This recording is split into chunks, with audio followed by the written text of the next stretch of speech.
Amados, vamos abrir a Escritura no Evangelho de Lucas, capítulo 10, e nós vamos ler então do versículo 25 ao versículo 37. Diz assim o texto bíblico: E eis que certo homem, intérprete da lei, se levantou com o intuito de pôr Jesus à prova, e disse-lhe: Mestre, que farei para herdar a vida eterna? Então Jesus lhe perguntou: que está escrito na lei? Como interpretas? A isto ele respondeu: Amarás o Senhor teu Deus de todo o teu coração, de toda a tua alma, de todas as tuas forças e de todo o teu entendimento, e amarás o teu próximo como a ti mesmo. Então Jesus lhe disse: respondeste corretamente. Faze isto e viverás. Ele, porém, querendo justificar-se, perguntou a Jesus: quem é o meu próximo? Jesus prosseguiu dizendo: certo homem descia de Jerusalém para Jericó e veio a cair em mãos de salteadores, os quais, depois de tudo lhe roubarem e lhe causarem muitos ferimentos, retiraram-se, deixando-o semi-morto. Casualmente descia um sacerdote por aquele mesmo caminho e, vendo-o, passou de largo. Semelhantemente, um levita descia por aquele lugar e, vendo-o, também passou de largo.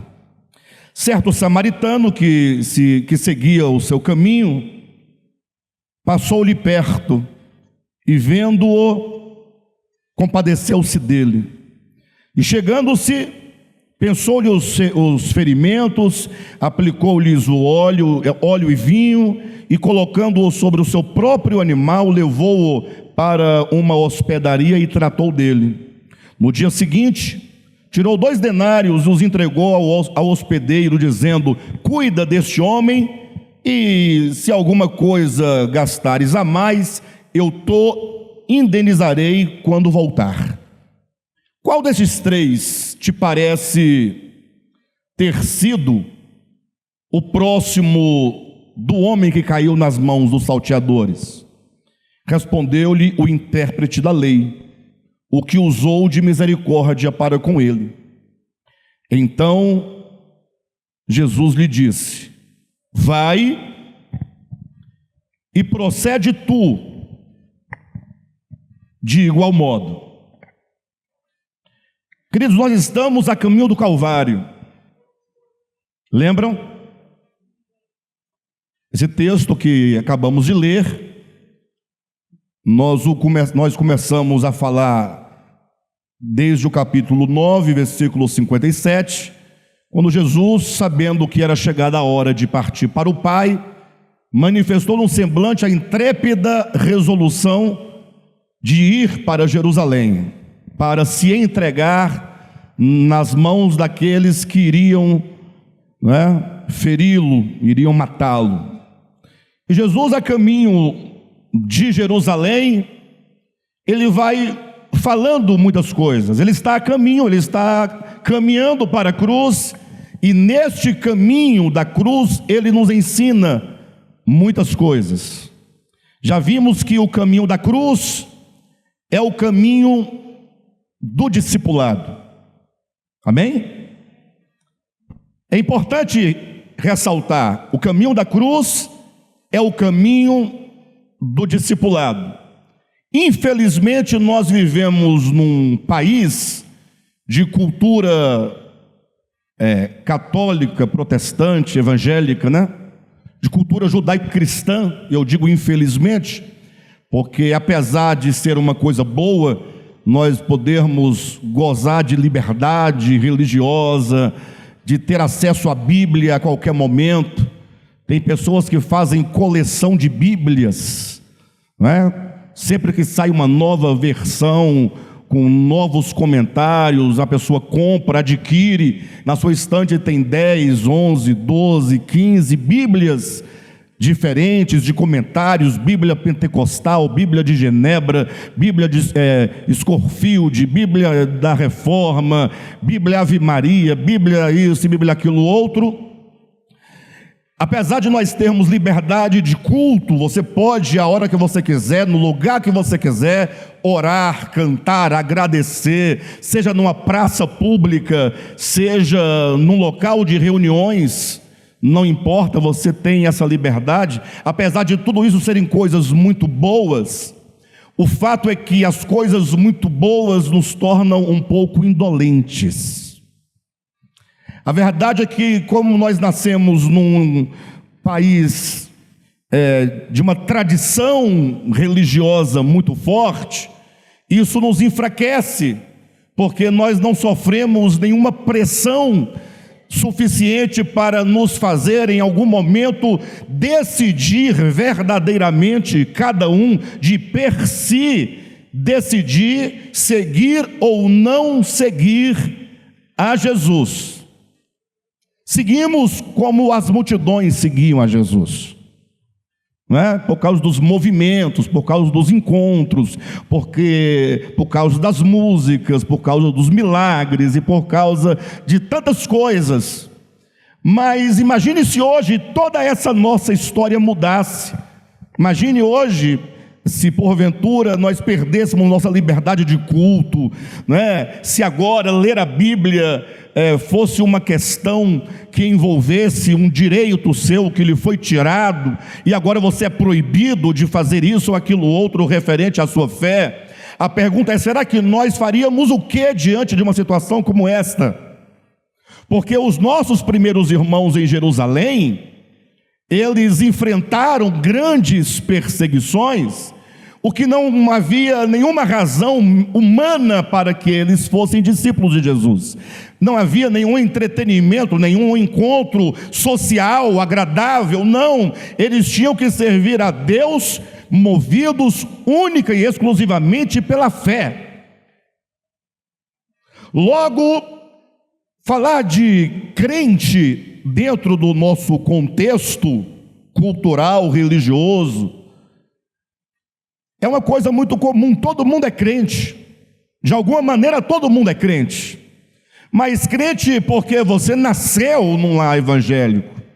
Eu falo de mim porque eu também nasci em lar evangélico, lar cristão. Então, por muito tempo nós estávamos lá, né? Mas em algum momento eu tive que decidir seguir ou não a Jesus, com ou sem os meus familiares, com ou sem a minha mãe, com ou sem os meus irmãos, com ou sem a minha esposa, com ou sem as minhas filhas. Ou seja, eu estou decidido seguir a Jesus. Se hoje os seus familiares todos deixassem, você continuaria ou você entraria na mesma vibe, né, para usar uma palavra mais moderna, de simplesmente, né, ninguém vai, por que eu deveria ir? Né, minha família acorda no domingo para ir a um clube onde haverá um churrasco, porque eu deveria ir à reunião, me reunir com os meus irmãos, com a igreja, por qual motivo? Bem, o fato é que falar de crente dentro do nosso contexto é isso aí. Mas o nosso intuito aqui, nessas ministrações a caminho do Calvário, é falar de ser discípulo. É diferente de ser crente. É verdade que nós podemos pegar textos como quando Paulo diz, o crente Abraão. Tem muito significado essa palavra, o crente Abraão, no sentido não institucional, mas no sentido do ato de ele crer em Deus verdadeiramente. Lá faz muito sentido. Aqui no nosso contexto, essa palavra não faz muito sentido para nós. Até porque se você é crente ou católico. Não tem isso? Você é crente ou católico? Ou não? Aí, qual a diferença? Não tem diferença, ou tem? Talvez os católicos sejam mais fiéis do que os evangélicos, talvez seja essa a diferença. Ah, mas lá tem imagem de escultura. Antes tivéssemos uma, e você visse que ali tem uma imagem, do que ter uma imagem, você não vê-la e ela está instaurada no coração. É pior, porque essa que você não vê, é mais difícil de reconhecê-la, logo de tratá-la. Não estou justificando, estou dizendo que entre um ídolo de gesso e um ídolo espiritual no coração, o de gesso é mais fácil identificar. Agora, o do coração tem um tal de Mamon, não tem? E esse Mamon se instaura, você não vê, e Jesus fala que você não pode servir a Deus e a Mamon, porque ou você vai se devotar a um, ou se devotará a outro. É questão de culto.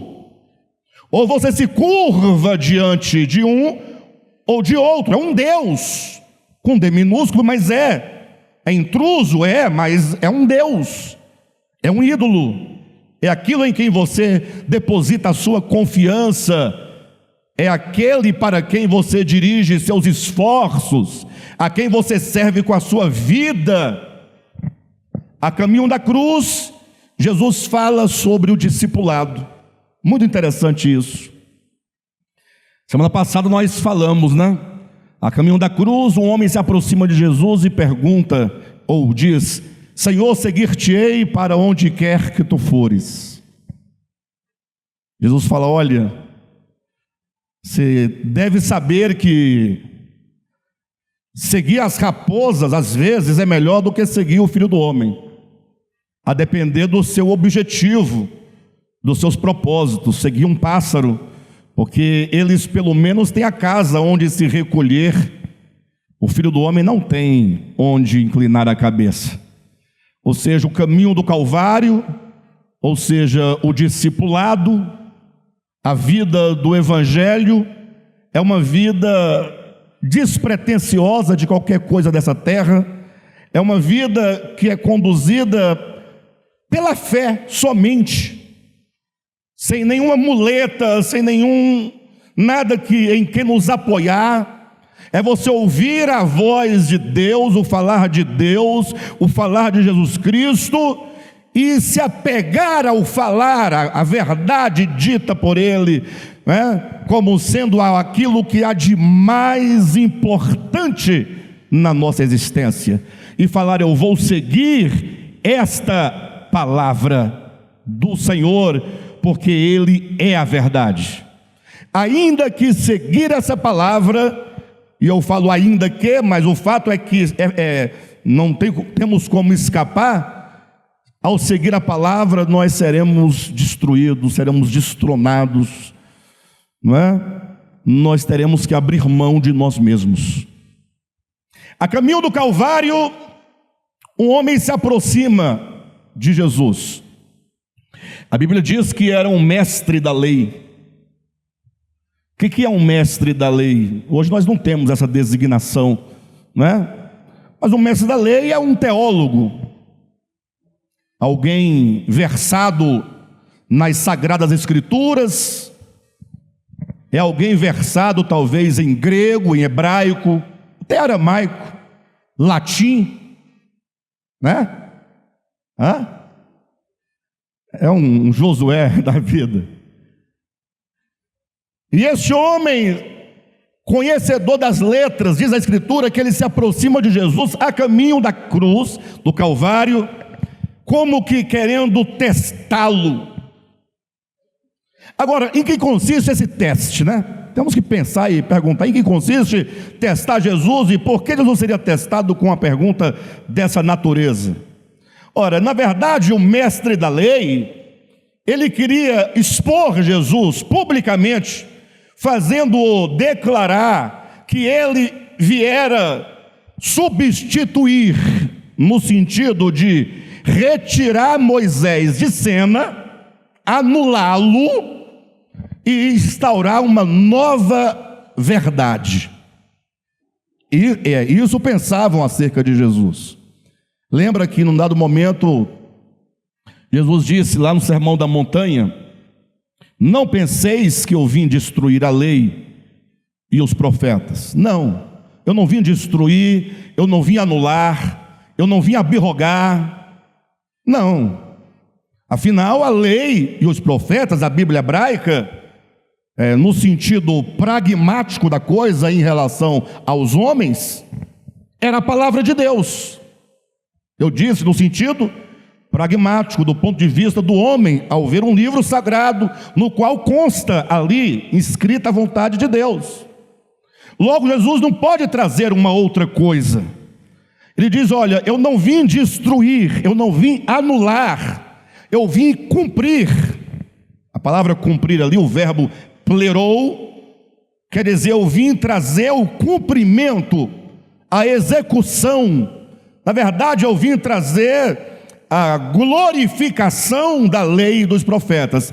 Uma palavra mais simples e mais clara: eu vim trazer a realização da lei e dos profetas. Ou seja, tudo que a lei e os profetas haviam dito a meu respeito, eu vim realizar. Em mim se cumpre o que disse a lei e os profetas a meu respeito. Em mim se concretiza. Por isso que nós vamos encontrar várias vezes nos evangelhos: e isto aconteceu para se cumprir o que fora dito pelo profeta tal. Aí vem o texto, ele é a realização. Então Jesus não anula a lei.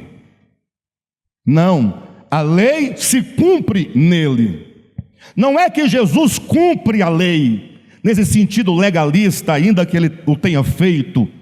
Porque alguns falam: não, se Jesus cumpriu a lei no sentido de obediência, logo nós devemos fazer o mesmo, porque ele é um modelo. Vamos guardar a lei e vamos cumprir a lei e viver sob a lei. Não, o sentido de cumprir não é esse. Não é Cristo que cumpre a lei nesse sentido, mas é a lei que se cumpre nele. Ele é a realização. Logo, quando chegamos em Jesus, nós chegamos no fruto consumado. O que outrora era semente se desenvolveu, e agora nós temos a substância, o fruto, a terminação. Ele é o alvo da lei dos profetas, ele é o resultado, ele é o fim, ele é o telos da lei e dos profetas.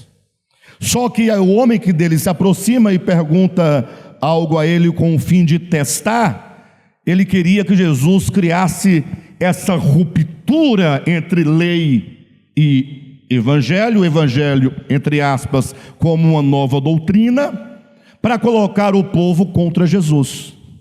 E o que Jesus faz?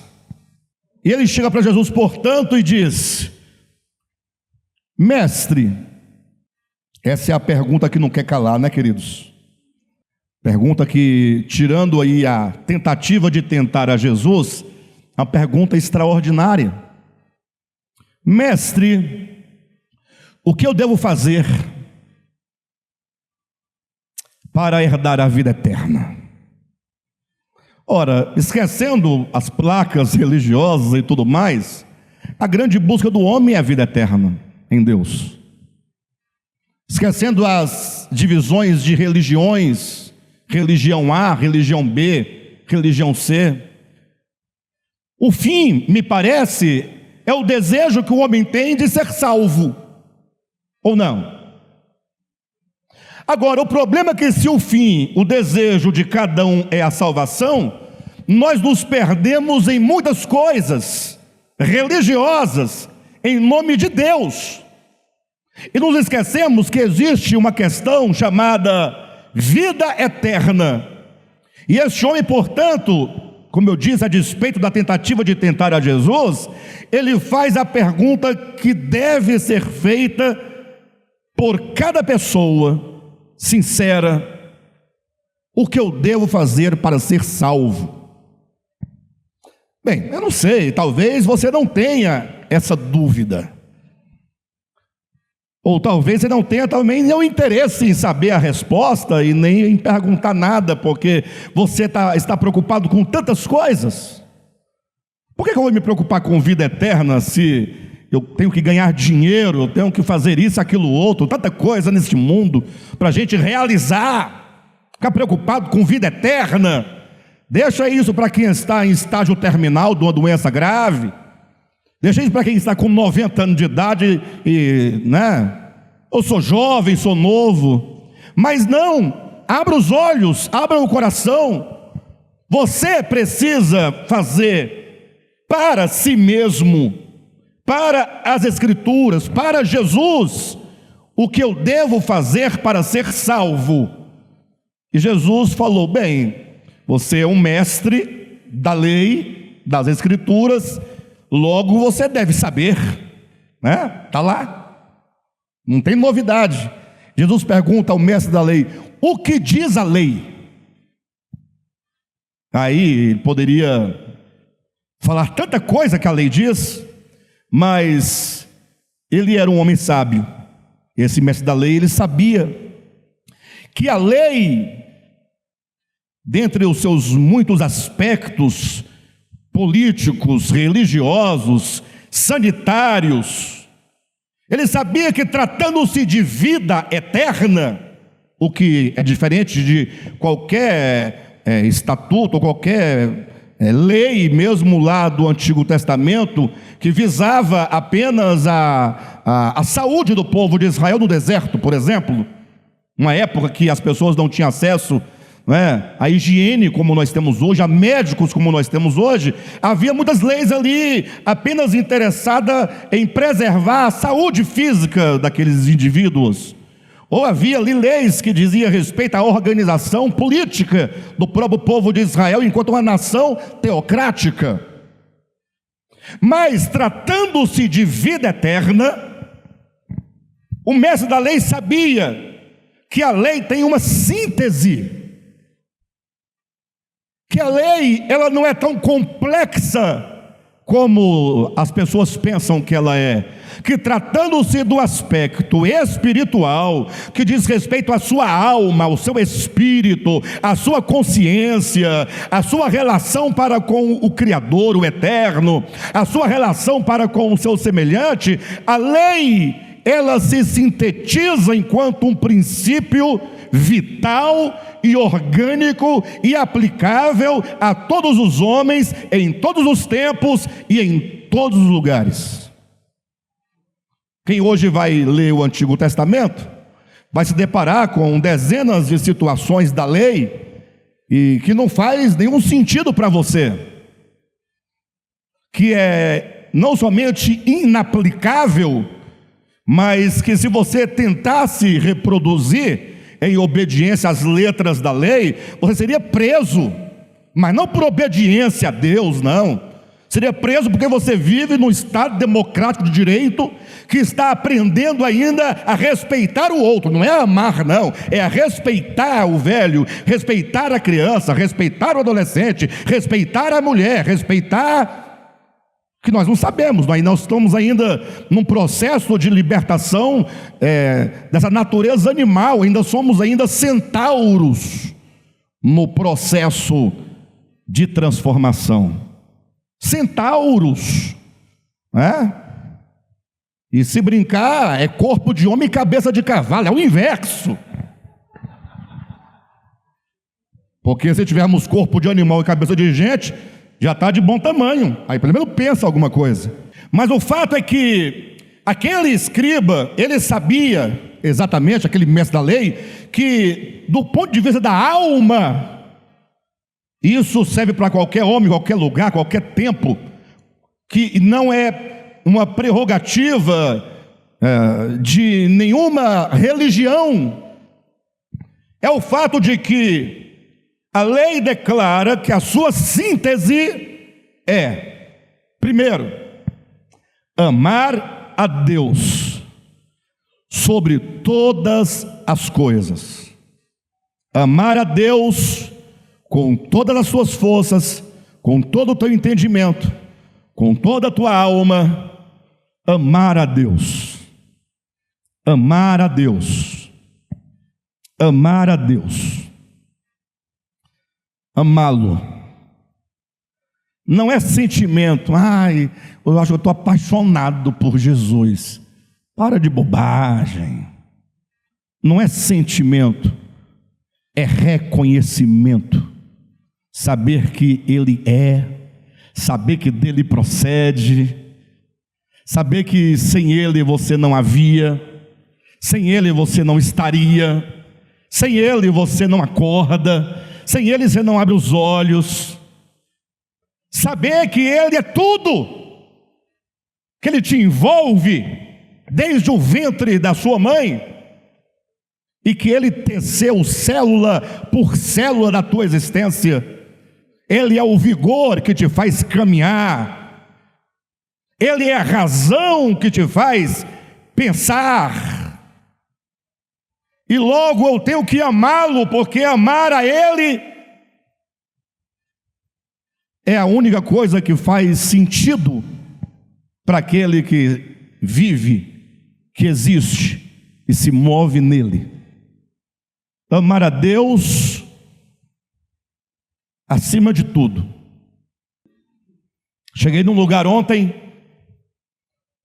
não era uma igreja, não era igreja, e tinha um cantor lá cantando músicas boas, bacanas, eu gosto. E quando ele me viu, que eu sentei, ele estava cantando, ele acabou a música, perguntou assim: você já agradeceu hoje? Perguntou para mim. Interessante, né? Você já agradeceu hoje? Falei, já agradeci, mas vou agradecer de novo. Obrigado, Senhor. Aí a Janiula, meu bem, mas não existe lugar. Alguém olha para aquela criatura que me fez tal pergunta e fala, não dá. Esse camarada, nós julgamos a aparência das pessoas. Nós selecionamos as pessoas que supostamente se parecem conosco, julgamos, né? Condenamos, e nós só não executamos a pena porque não temos esse poder, mas até pensamos que temos direito, não temos poder.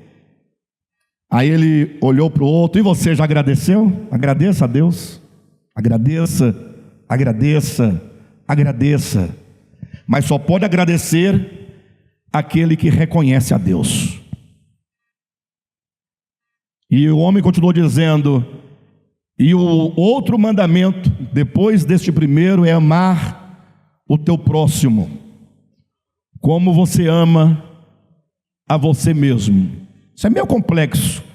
No finalzinho dessa mensagem que eu me refiro, que está aqui planejada, pode ser hoje ou não sei, eu vou mostrar uma inversão desses padrões. Amar a Deus eu vou colocar por último, vocês vão entender o motivo, tá? Calma. Amar o próximo em segundo lugar, vai ter um primeirão lá em cima, mas não é ordem de prioridade de quem é maior. O maior é amar a Deus, ninguém tem dúvida disso, mas é que na nossa experiência as coisas acontecem de modo inverso. João diz que você não pode amar a Deus a quem você não vê e odiar seu irmão a quem você vê. Logo, para você amar a Deus, tem que começar por aqui, não é por lá. Mas vamos chegar lá, tenha paciência. Mas o fato, queridos, é que amar a Deus sobre todas as coisas e amar ao próximo foi a resposta do indivíduo. Aqui poderia caber aqui grande discussão. Se alguém estivesse num debate bíblico, numa rádio, num TikTok desse da vida, ou em qualquer lugar, e alguém falasse, olha, para se alcançar a vida eterna tem que amar a Deus e amar o próximo. Pronto, dava ali um debate de horas e horas de teologia, Calvino, Armínio, tanta coisa, tanta bobagem. Jesus falou para o homem assim: você respondeu corretamente. Está na Bíblia. O que eu devo fazer para herdar a vida eterna? Jesus perguntou, tá, o que está escrito lá na lei? Lá diz que eu tenho que amar a Deus e amar ao meu próximo. Jesus disse, respondeste corretamente. Faze isto e viverás. Não tem discussão teológica. Paulo vai complicar lá na frente, deixa Paulo quieto, vamos falar de Jesus, por enquanto. Faze isto e viverás. O amor é tudo. Mas tem razão que João vai dizer, Deus é amor. O amor é Deus. Engraçado que alguém pode perguntar, então é só isso? E está tudo certo, está salvo? Alguém tem a cara de pau, a coragem de perguntar se é só isso. Se amar a Deus é só isso. Você acha pouco amar a Deus? E que esse amor agora, ele se reflete, se manifesta, enquanto amor ao meu próximo. É pouco? A tua religião, com tanto de bugiganga, não chega aos pés do que são essas palavras. Você pode reunir todas as religiões do mundo, cada uma com a sua carroça de parafernálias, não vale nada. O amor é a síntese de tudo, porque Deus é amor. Paulo, num dos seus momentos de maior clareza e inspiração, ele estava dentro de um contexto de uma igreja perturbada, problemática.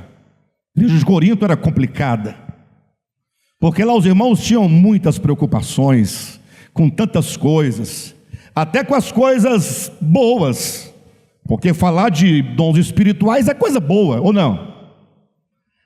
Só que aí os irmãos, geralmente, até hoje nunca mudou, as pessoas gostam muito de coisas que se mostra, né? Você vai buscar um dom espiritual ou você vai buscar qual? Tem vários na Bíblia. A Bíblia apresenta, no mínimo que eu saiba, 3 listas em que constam ali vários dons espirituais. Eu falo de listas. Se nós formos a outros lugares da Bíblia que fala também de algum tipo de dom, mas que não está arrolado numa série, numa sequência, mas são muitos. E lá tem um dom chamado o dom do socorro. Puxa vida, nunca vi um crente dizendo, Senhor, eu preciso dos dons espirituais, dá-me o dom de socorrer o miserável. Nunca vi. Já viu? Eu já tive uma época que eu buscava os dons espirituais. Eu tinha meus 12 anos de idade, fiz uma campanha no monte para ganhar dons espirituais. Eu, um grupo de jovens, eu era adolescente, mas eu sempre andei com gente mais velha que eu, e eu passei lá, foram 7 dias consecutivos, toda tarde, pedindo, Senhor, eu quero o dom de visão, eu quero, como diz acerca de Balaão, sem referência pejorativa, aquele que vê a Deus de olhos abertos. Olha, eu quero ver, Senhor, as coisas de olhos abertos. 7 dias, aí eu orava, pedia, abria o olho, nada. Primeiro dia, segundo dia, terceiro dia, quarto dia, quinto dia, sexto dia, orava, abria, esfregava os olhos. Último dia, oramos, nada. O outro lá pedia o dom de ressuscitar mortos, o outro queria que o paralítico andasse, o outro queria profecia, o outro queria línguas estranhas. Não, língua estranha todo mundo tinha. Isso aí é bobagem. Esse aí é o dom mais... como é que é? Esse está franqueado. Até porque não precisa de muita coisa, só você vai dar certo. Aí acabou, os irmãos, acabou essa campanha, hoje foi o último dia. Vamos agora dar as mãos e vamos fazer a oração, agradecendo pelos dons recebidos. Mas Senhor, eu vou agradecer, eu não recebi. Não, mas eu não falei isso na época, porque eu pensava diferente. Hoje talvez eu falaria mais ou menos isso. Na época, não, eu recebi, só não manifestou, uma hora manifesta. Bom, Senhor, obrigado pelos dons recebidos, estamos satisfeitos, entregamos agora aqui a nossa campanha a Ti, tal. E aí, enquanto nós orávamos, eu abri os olhos, sem querer ver nada. Acontece, a gente abre os olhos, às vezes, quando ora, não? De vez em quando aqui mesmo ninguém fecha, tem que saber quem fecha aqui, né? No caso lá, a gente abria de vez em quando. Aqui a gente fecha de vez em quando boceja, né? Enfim. Aí orando para agradecer, eu abri o olho e eu vi como eu estou vendo vocês agora aqui, ó, normal, um cajado de uns 2 metros de comprimento, de madeira, flutuava a uma altura de 2 para 3 metros de altura, todo envolto de fogo. Eu vi, eu era criança, fiquei vendo aí, fiquei no momento sem ação, né? Não estava assim, queria acreditar, eu estava vendo e continuei vendo. A oração acabou, sumiu. Falei, pessoal, eu vi um cajado. Falei, agora daqui para frente, o profeta que vê a Deus de olhos abertos, agora eu quero ver muita coisa, toda hora eu vou ver alguma coisa. De lá para cá não vi mais nada. Eu vi umas 2 vezes uma coisa estranha, mas que não convém dizer aqui. Mas o fato é que eu não tenho visto essas coisas. Foi preciso 40 anos ou 38 anos se passarem para eu entender que eu recebi, na verdade, desde o ventre da minha mãe, o dom de visão, que é enxergar as realidades espirituais, compreender realidades espirituais. É uma visão espiritual do espírito, do coração. Não é ficar vendo vulto, vendo cachorro, vendo porco, nuvem, chave. Isso é bobagem. É ter os olhos do discernimento abertos para entender. Mas na igreja de Corinto estava com problema de busca de dons e tal, e aí a turma falando em línguas, aquela coisa, ninguém interpretava. Aí Paulo teve que entrar no meio e dizer, olha, para aí um pouquinho, olha para mim, preste atenção, vocês precisam entender alguns princípios. E ele vai citar o primeiro princípio: a igreja é o corpo de Cristo. Segundo princípio: cada um de vocês são membros individuais deste corpo, para que todos vocês, enquanto membros, formem com Cristo cabeça um só corpo, e que cada um de vocês, na qualidade de membro, vão funcionar de acordo com uma necessidade para o corpo. Porque os olhos não são para os olhos são para o corpo. As mãos não são para as mãos, são para o corpo. E assim cada membro do nosso corpo, ele visa ao corpo e não a si mesmo. A prova: arranque um olho seu e coloque dentro de um prato, igual os olhos de Santa Luzia, e fica olhando para ele, para você ver que coisa feia. Vai assistir a família Adams, né? Adams. Isso aí. Aquela mãozinha, uma mão sozinha correndo, coisa feia. Mão sem corpo. Aí Paulo foi explicando os princípios. Depois que ele colocou todos os princípios, ele falou: agora me ouçam. Presta atenção. Buscai com zelo os dons espirituais. Perfeito? Mas eu quero apresentar para vocês um caminho sobremodo excelente. Ou seja, o buscar os dons tem um caminho, e esse caminho é o amor.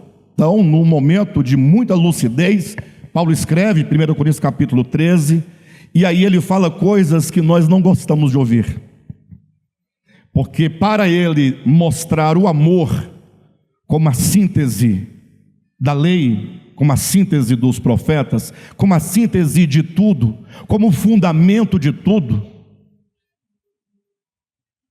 ele vai ter que relativizar todas as coisas.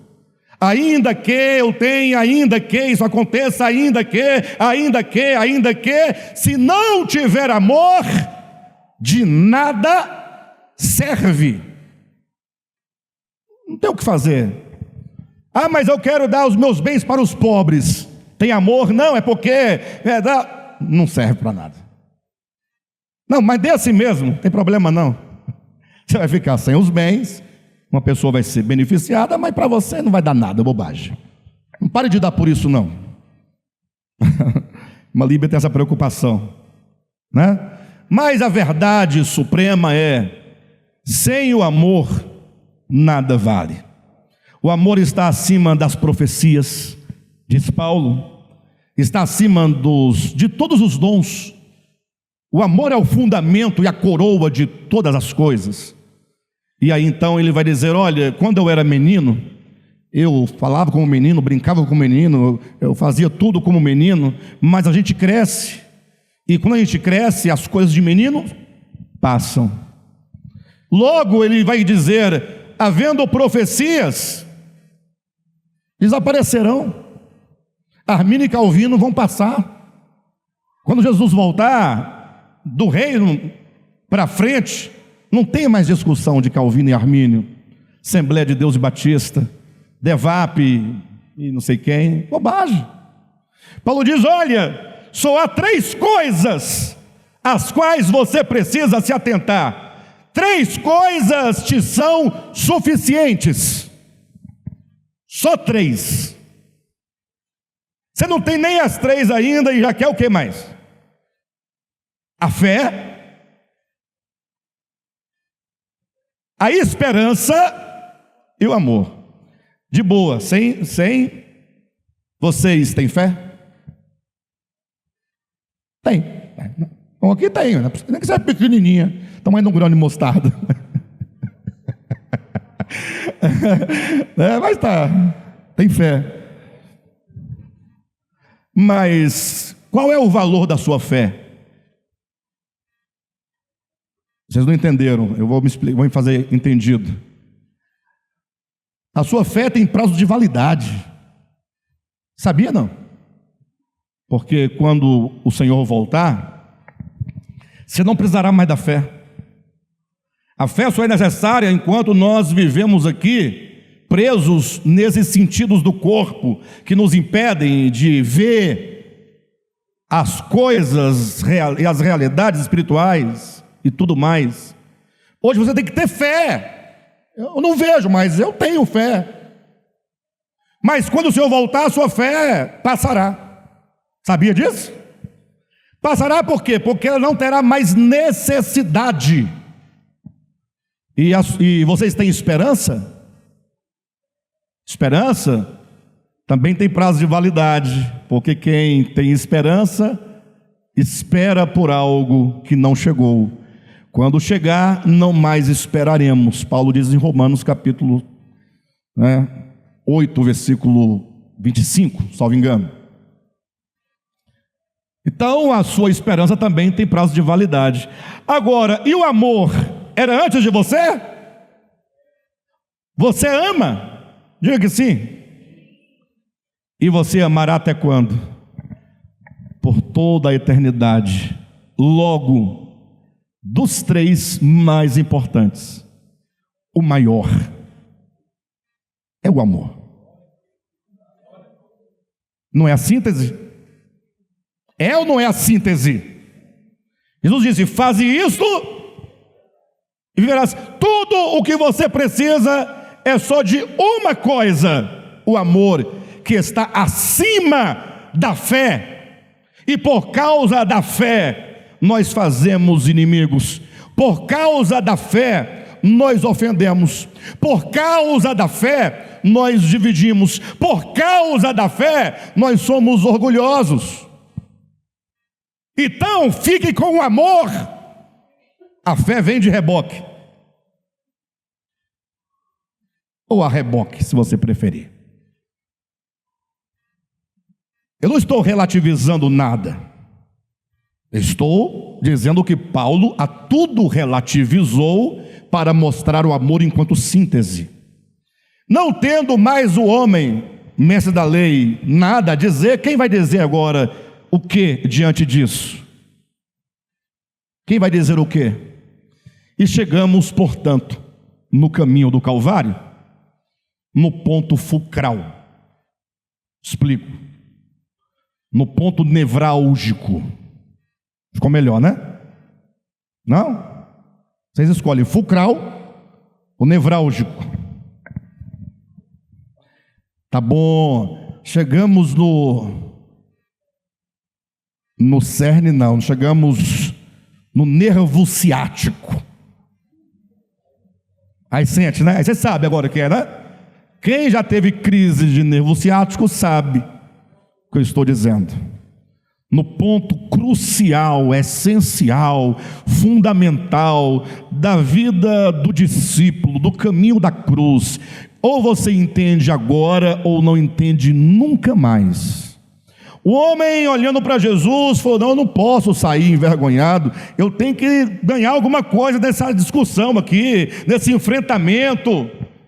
Aí ele fala: tá bom, entendi que tem que amar a Deus. Amar a Deus é fácil. Por que é fácil? Porque ninguém vê, ninguém sabe. Se amar a Deus, aí eu amo. Então, quem vai dizer que não ama? Não tem como comprovar, tem? Agora, amar o próximo é complicado, porque o próximo está diante de você. Você não pode ignorar o seu próximo. Olha para mim, pessoal. Você não pode ignorar o teu próximo, por motivos simples.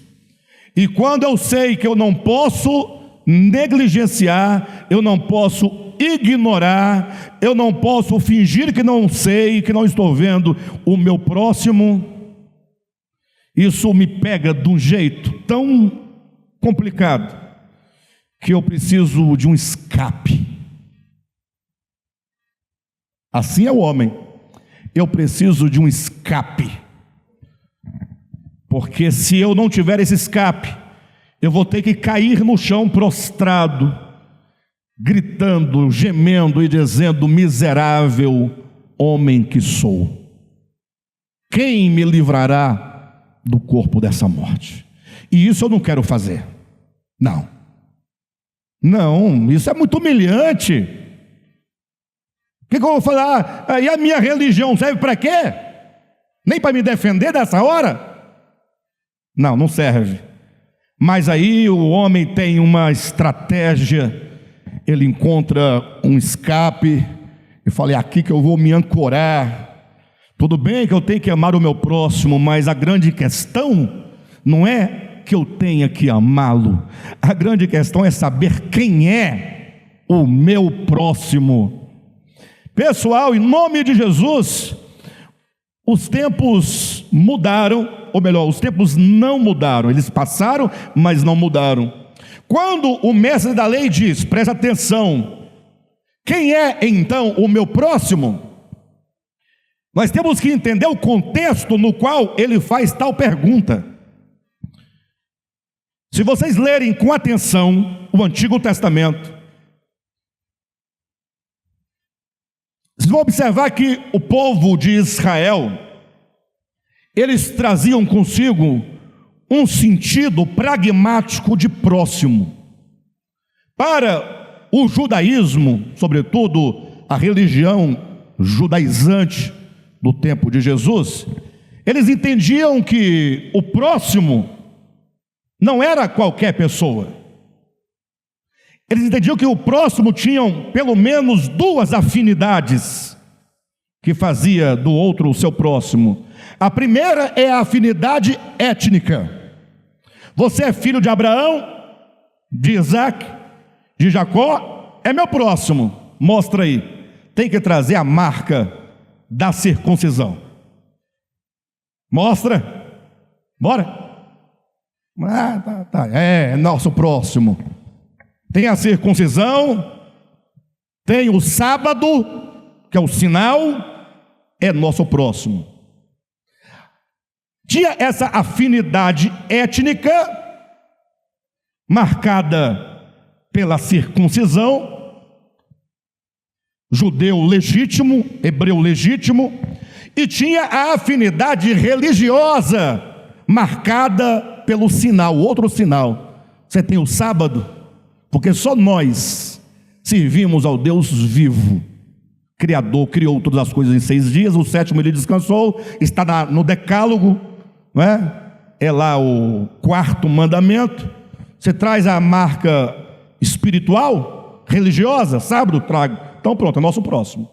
Se você tem um sinal étnico da circuncisão, é próximo. Se tem o sinal religioso, essa afinidade religiosa vinculada pelo sábado, é nosso próximo. Agora, e quem não tem? Não é nosso próximo, são os nossos inimigos. E agora você vai entender quando Jesus falou assim: vocês ouviram o que foi dito no passado, amarás o teu próximo e odiarás o teu inimigo? Agora você entende como se esclarece dentro desse contexto. Eu tenho que amar o meu próximo, agora eu tenho que aborrecer o meu inimigo, para tanto eu tenho que saber quem é o meu próximo. E esse próximo era identificado pelas afinidades de etnia e religiosa. Então, naquele dia, naquele tempo, poderia falar assim: paz do Senhor, meu próximo. Hoje nós falamos: a paz do Senhor, meu irmão. Lá era o meu próximo. Só para vocês terem uma ideia, nós só mudamos de próximo para irmão. A grande questão hoje é: amarás ao teu irmão como a ti mesmo. E você pergunta: quem é o meu irmão? Agora nós estamos chegando no nervo ciático. Quem é o meu irmão? Meus queridos, em toda a minha vida me disseram que os meus irmãos eram somente aqueles que tinham a marca e a afinidade religiosa que eu tenho. É batizado nas águas por imersão, aceitou Jesus com um sinal de mão como teu único e suficiente Salvador, é dizimista, não bebe, não fuma, vai à igreja, canta no coral. Se bem que hoje as coisas estão melhorando muito, mas há 30 anos batistas não eram salvos aos olhos dos assembleianos. Olha, eu fui criado, a gente congregava numa igreja sede da Assembleia de Deus, lá no setor central do Gama, e quando nós íamos à nossa igreja, nós crianças passávamos na frente de vários locais de reuniões, tudo evangélico, tudo crente. A primeira da esquina era a igreja batista, a segunda era a adventista, a outra era a Assembleia de Deus, depois vinha uma presbiteriana, depois a igreja, a CCB, depois tinha Testemunha de Jeová, e tinha lá ainda uma dos mormons. Então não era, nós passávamos, crianças, a Silvia está aqui como testemunha, diante de todas não, pelo menos de umas 3, batista e adventista, a gente passava, não eram nossos irmãos, não, nós fomos ensinados assim. Os batistas usam calça esporte, calça esporte, falava assim, não vão ser salvos. Os que vão ser salvos são os nossos irmãos, Assembleia de Deus, porque lá as mulheres não pintam unha, não fazem isso, aquilo, outro, tal, e lá vai. Aí, nessa igreja que ia para o céu, minha mãe, dentro de uma igreja de 5.000 membros, era só uma viúva de marido vivo. Viúva de marido vivo é mulher sem marido, divorciada. Tem marido, é casada, né? Na época era desquitada, falava, né? Desquite. Desquitada. Cadê seu marido? Não tem marido. São os filhos dele, ó. Mas não tem marido. Essa mulher presta para quê? Numa igreja de 5.000 membros? Para nada. A gente ficava lá porque não vai expulsar também, né? Mas vontade tinham muita. Só tinha gente branca, rica, de carro, né? E lá a minha mãe com 5 meninos. tudo com as roupas remendadas. O povo falava que aquelas calças usavam óculos, porque tinha um remendo de um lado e um remendo do outro. Eita, as calças dele usa óculos. Aí essa igreja que ia para o céu, em vez em quando tinha uma festa. Lembra das festas? Congresso, não. E aí, num dado dia lá final, tinha um almoço. Quem já participou de almoço de igreja sabe. Meus queridos irmãos, aí os pobres que éramos nós entrávamos na fila. E quem servia? Eram os pobres? Aquelas irmãs, aqueles cocão, parece uma jiboia. Muito cabelo liso, comprido, aquele cocão, uma gorda, as ancas largas, né? Aí na hora que eu chegava com o meu pratinho, a irmã colocava um sobrecu.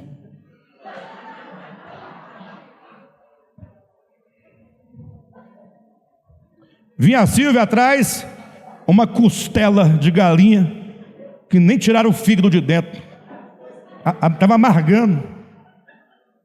Aí vinha o Frank, que vinha depois, um pé de galinha. Vinha o Fernando, o pescoço da galinha. Agora, quando vinha o filho do pastor, branquinho, dos olhos claros, bonito, verdes, azuis, aí era uma coxa, peito de frango, muito caldo. É a igreja que vai para o céu. Vai para o céu? Não vou ficar calado. Aí um dia, nós passando na frente dessas igrejas, que a gente ia embora para casa, passava na frente dessas igrejas, igreja batista, de lado assim, era na esquina, tinha um portãozinho, a gente via uma salinha assim, era uma festinha de criança, aniversário, alguma coisa, e as irmãs lá comendo, cortando tudo de calça esporte, preparada para ir para o inferno, partindo o bolo, e nós quatro lá, com a mão segurando na grade, olhando aquele bolo. Aí a irmã que ia para o inferno nos viu, foi lá, abriu o portão, nos colocou para dentro e taca bolo na gente, bolo de cenoura com cobertura de chocolate, pedaço grande, a gente comendo, mas com a consciência pesada. Eles vão para o inferno, eles vão para o inferno. Não mudou a nossa opinião. A gente não achava justo eles irem para o inferno, mas o fato é que eles iriam, porque um bolo que eles nos deram não ainda os fazia nossos irmãos. E continuamos vivendo esse sectarismo a vida toda, não é? A vida toda. Então, a questão ali com Jesus foi: quem é o meu próximo? Tinha um problema ali para ser resolvido. O nosso problema é quem é o nosso irmão. Você já descobriu quem é o seu irmão? Jesus dá a resposta. Jesus dá a resposta. E aí Jesus sei lá, não existe adjetivo para adjetivar a Jesus. Ele é tremendo. Mas não dá ainda, né? A dimensão necessária. Ele é maravilhoso. A Bíblia chama Deus de o alto. O alto. Puxa, não tenho como falar. E Jesus então, alto, é altíssimo também. Chamou alto, lá em Isaías. Enfim, eu vou te responder quem é o teu próximo. Ou melhor, eu vou refazer aqui uma história e no final eu te farei uma pergunta. Agora presta atenção, porque essa parábola, ela dá um nó na nossa cabeça. Essa história dá um nó. A caminho do Calvário, Jesus disse: descia um homem de Jerusalém para Jericó. Este homem era um judeu, pinto circuncidado. Entenderam? Um problema? Bobagem. Todo mundo tem, todo mundo usa. Não pode falar. Olha, eu levei não sei quantos beliscões, minha mãe dava beliscão na costela. crescente, não podia falar nem o nome das partes do corpo. Aí logo tinha uma coceira, aí você não podia falar. Não pode falar. Porque como é que você vai falar? Mãe, está coçando. Onde? Não pode falar.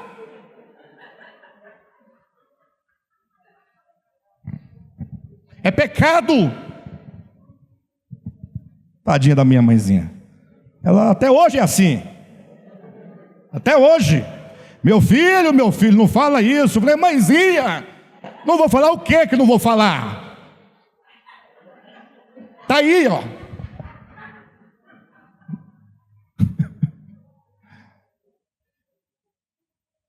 Descia o homem de Jerusalém para Jericó, levava consigo a marca da circuncisão, o selo espiritual do sábado.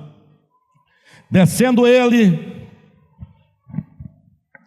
os malfeitores o pegaram, lhe roubaram tudo quanto tinha.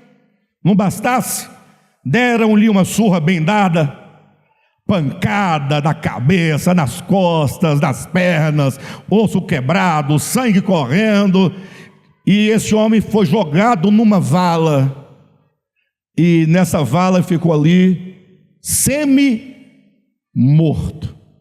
Mais algumas horas ou mais alguns dias morreria ali.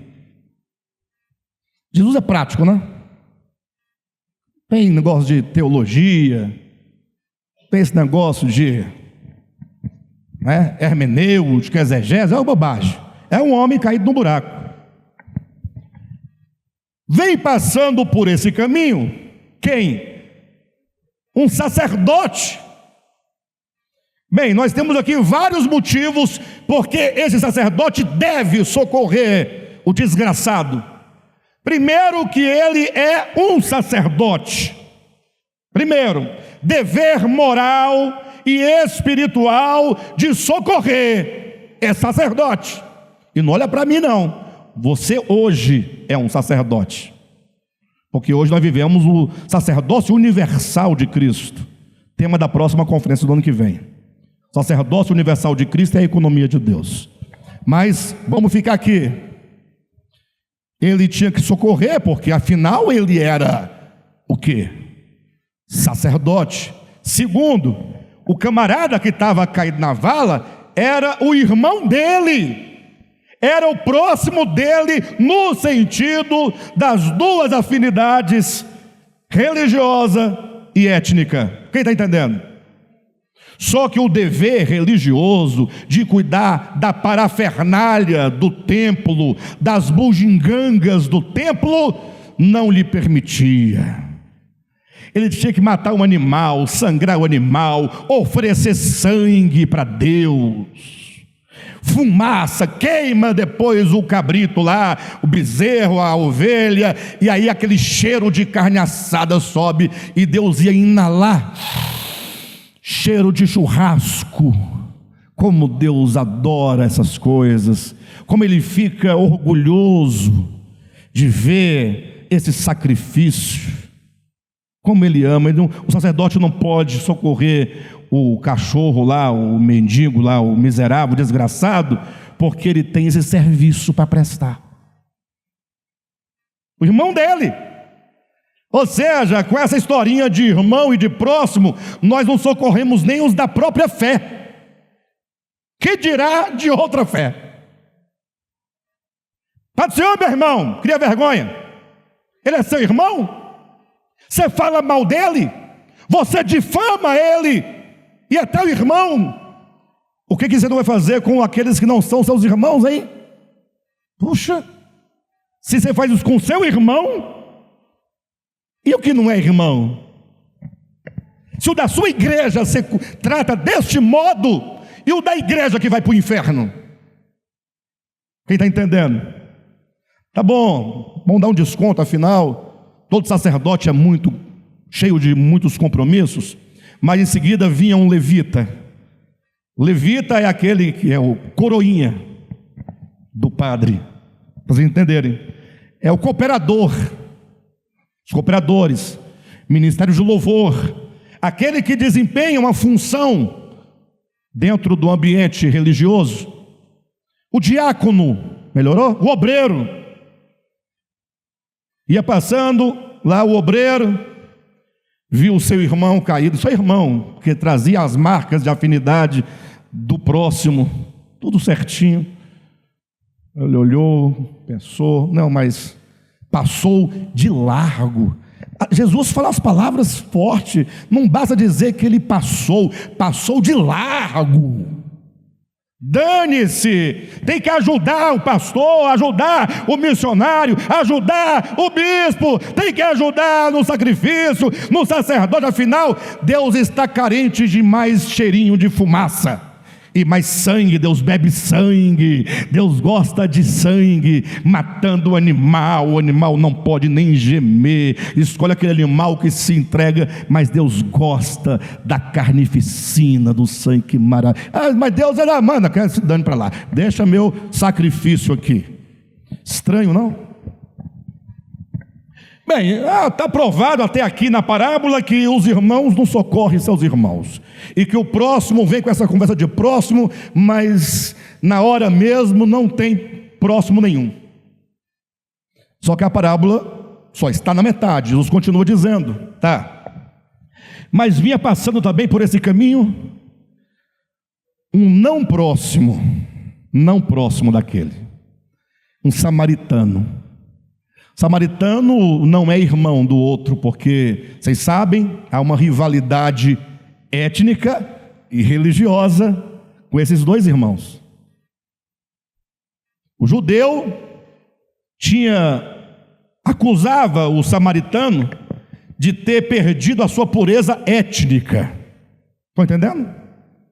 Não, vocês não têm sangue puro, perderam a salvação.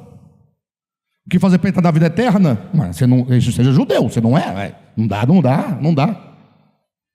E o problema outro do samaritano é que ele também tinha um problema de natureza religiosa. Ele adorava no outro templo, não é no nosso templo. Poxa, eu dizia quarta-feira aqui, né? O verdadeiro é o nosso templo, em Jerusalém, com as festas, os sábados, os sacerdotes, as indumentárias, é aqui. O verdadeiro. Samaritano não. Samaritanos eram como porcos aos olhos dos judeus. Havia pelo menos umas 4 categorias de gente que para o judeu não valia nada. Quando eu falo judeu, não é o judeu a pessoa, é a fé, o judaísmo, enquanto instituição religiosa. Não falo de pessoas, falo da fé do judaísmo, que era o publicano, a meretriz, o samaritano e os gentios.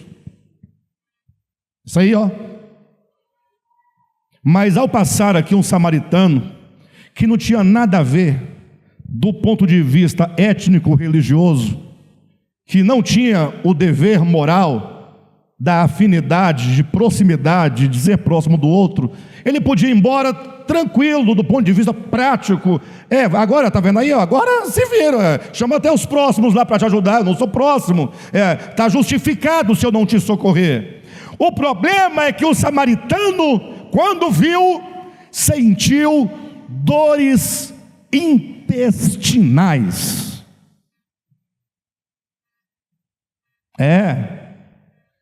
Ele foi tocado de uma compaixão,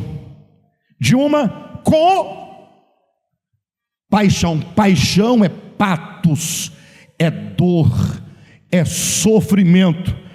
Compaixão é sentir a dor do outro, o sofrimento do outro, é estar na pele do outro, se pôr no lugar do outro, é não poder avançar sabendo que tem alguém que, independentemente de etnia, de fé ou de qualquer coisa, ali está um irmão.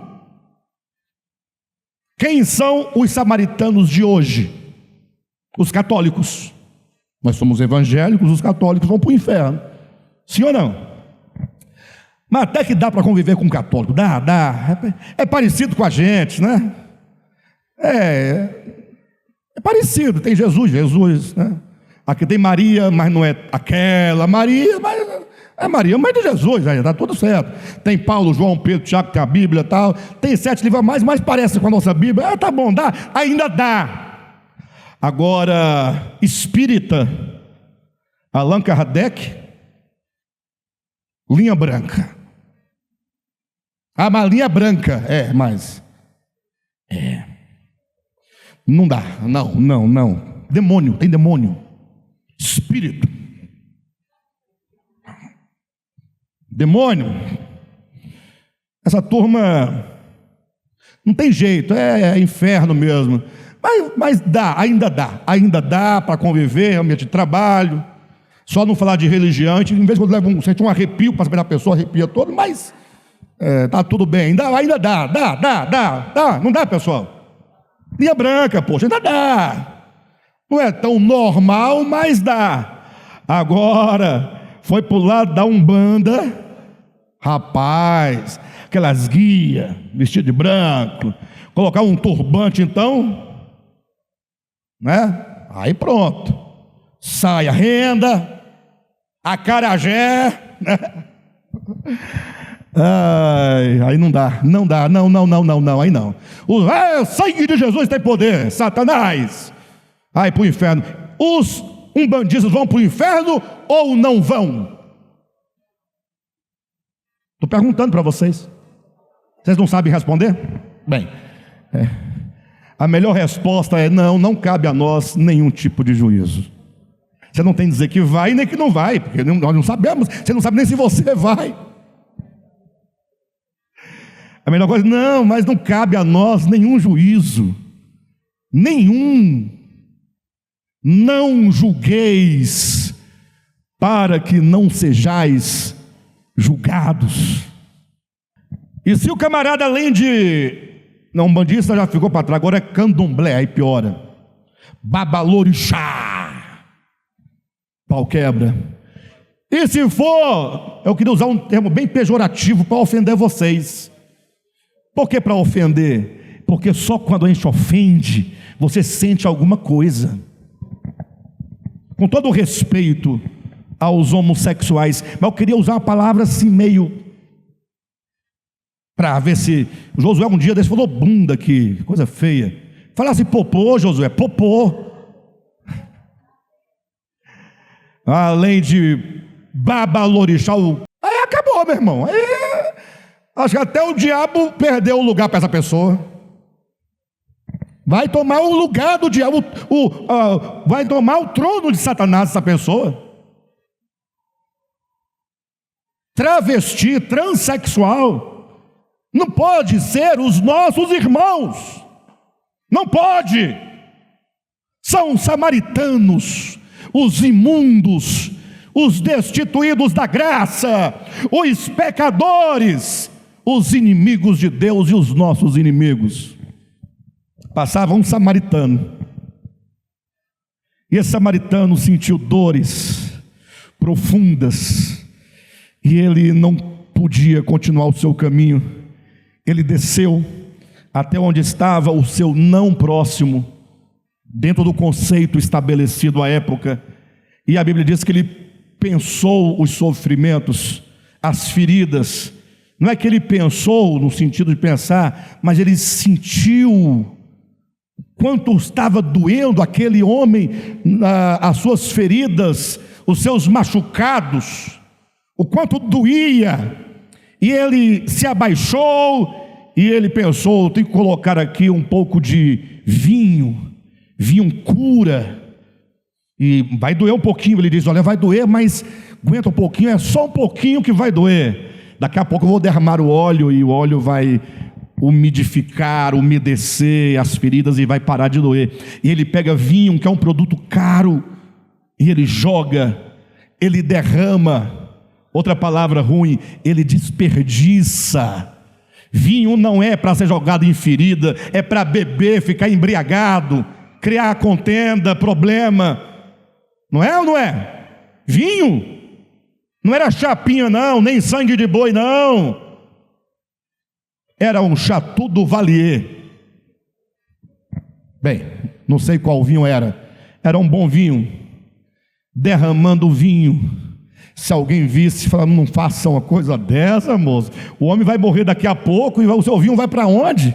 Bobagem, não vale a pena, não cura, não resolve, ele já está quase morto.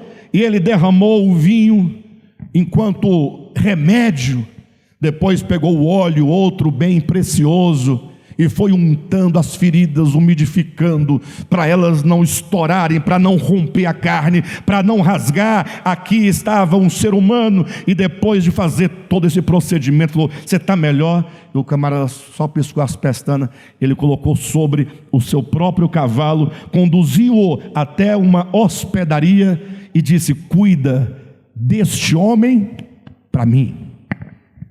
Deixar pago aqui 2 denários, 2 dias de tratamento, vou resolver algumas coisas e volto para saber como ele está, e se de alguma coisa mais precisares eu te pagarei quando eu voltar.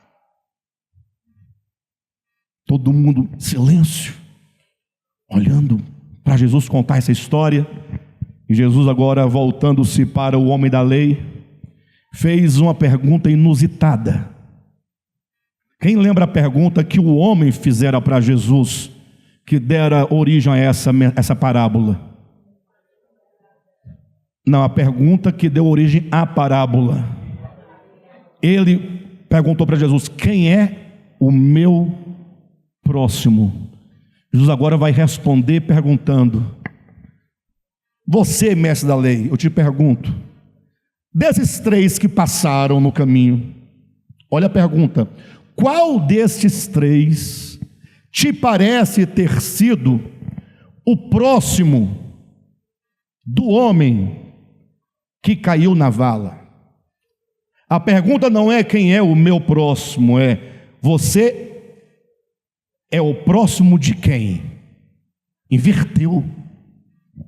Não é quem é o meu irmão, é você é irmão de quem? E o homem respondeu, ora, deve ter sido aquele que usou de misericórdia. Ou seja, quem é o próximo do judeu caído na vala? O que usou de misericórdia. Quem foi o que usou de misericórdia? O samaritano. Tinha circuncisão, tinha o sábado, não tinha os problemas, mas este é o próximo. O próximo não é aquele que divide comigo uma mesma etnia. O meu próximo não é aquele que divide um sistema de fé juntamente comigo. Jesus instaura um novo modelo de próximo. Eu anotei aqui para não esquecer, porque a frase ficou bonita. O ser próximo, à luz do Evangelho, vai além da proximidade étnica e religiosa. Vamos contextualizar. O ser irmão de alguém vai além das divisas, das fronteiras de natureza étnica e religiosa. Trata-se de uma proximidade. O ser próximo, o ser irmão, trata-se de uma proximidade não legal, não é legalista, não tem vínculo com a religião, não tem vínculo com a etnia, trata-se de uma proximidade vital. Existe um vínculo de vida entre eu e o outro, porque eu e o outro vivemos em Deus, nos movemos em Deus, subsistimos em Deus. Uma proximidade vital, orgânica, em que se reconhece a paternidade divina e a fraternidade universal de todos os homens. Olha, eu vou ler de uma vez só, para não ficar fragmentado. O ser próximo vai além da proximidade étnica e religiosa. Trata-se de uma proximidade vital, orgânica, em que se reconhece a paternidade divina e a fraternidade universal de todos os homens. Isso traz profundas implicações, mas as implicações que nós vamos retirar dessa história a caminho do Calvário só no mês de dezembro. Amém? Porque domingo que vem será o dia da nossa peça.